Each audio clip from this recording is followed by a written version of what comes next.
Hello, hello, hello, everybody. Have you ever wondered what it is that makes computers so smart and knowing what it is that you want them to do? I'm Elaina Valencia, and today's topic is computer software. Computer software is just another term for computer programming. Today, we're going to talk about what it is, how it works, and the different types of software available. So for this presentation, my resources from the article given by our instructor found on the Canvas website entitled Software 101, a complete guide to the different types of software. So let's begin. First off, what is software? Well, let's not confuse it with hardware because they're two different things. And actually, before taking this class, I honestly got them confused. So don't judge. No judgment on my part. So back to topic. Software is the collection of data, programs, procedures, routines, and instructions that tell a computer or electronic device how to run, work, and execute specific tasks. So basically, the software is basically the brains of a device, and the hardware is actually the physical components of the computer that help the software work. Software works like instructions for computers. So, and electronic devices as well. These instructions essentially tell our devices how to perform specific tasks and how to execute them correctly. So, I'm not too sure if you remember, I think in a chapter or two before this week's module, we talked about different systems that help a computer or device interpret digital data using a string of codes. Well, these string of codes are different forms of software. There's the decimal systems, binary systems, and hexadecimal systems.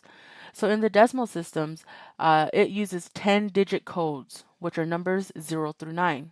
In the binary system of codes, it uses 2-digit codes, which is 1 and 0, kind of like the ones in Matrix. Hexadecimal systems uses 16 digits, which is again 0 through 9, and letters A through F. Now, at the core of the software is a three-step process: input, output, and process. In the input area, it's like when you're typing on a keyboard. You're putting in data into your device using that keyboard, right? And the keyboard, it could be digital or it could be physically in front of you. Either way, you're still inputting data into your device.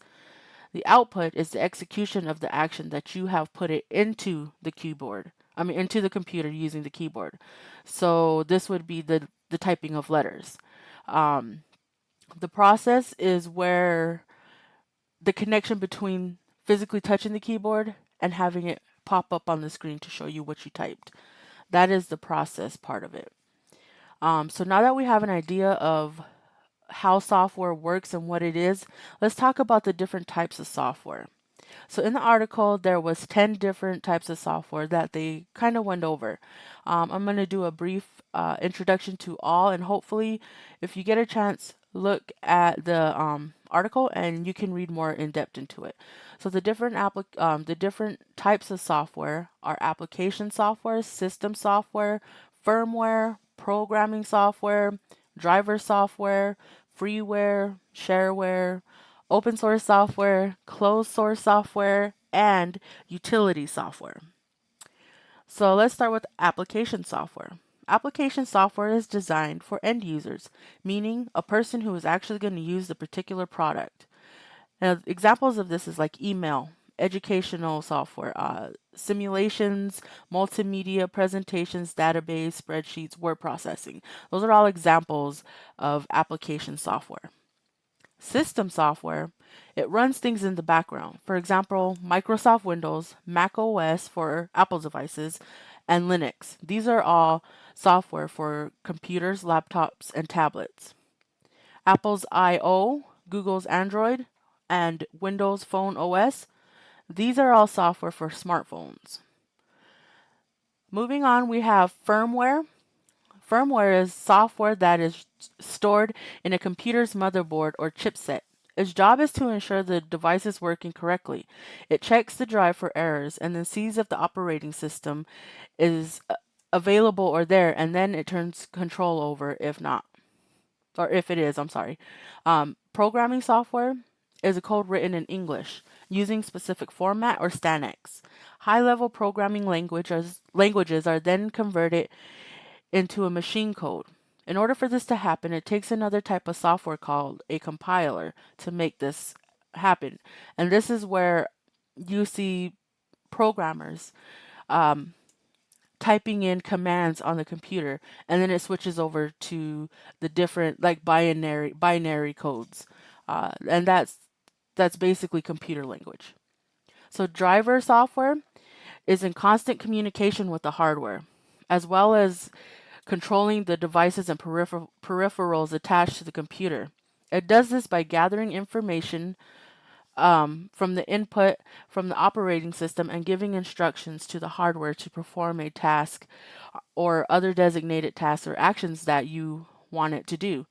Drivers fall under the system software category because without them, nothing would work. Freeware is basically a software that you pay nothing for, fully developed software. You pay nothing for it and you get to get it, hence freeware. You can uninstall it if you don't like the features. There are no companies forcing you to upgrade, so that's a benefit.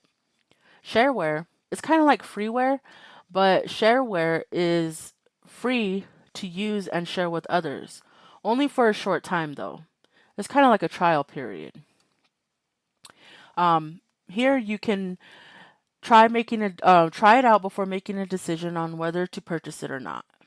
So open source software, you can explore the actual code that tells what the app was written in. And it also means that you can change or evolve the code to make it better for everyone else. An example of this is Linux operating system.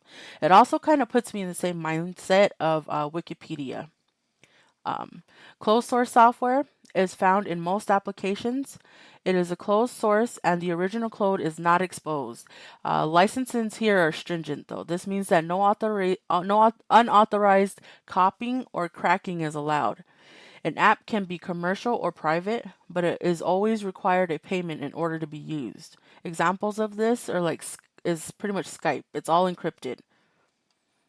Utility software is designed to analyze and optimize the device that is in use. It tracks the device's performance and alerts the system of any issues. So to recap this presentation, we talked about software, what it is, which is the instructions and procedures for our device to follow or execute. How software works, input, process, output. And we also talked about the different types of software there are. I really hope this video was informational for you. Thank you for watching.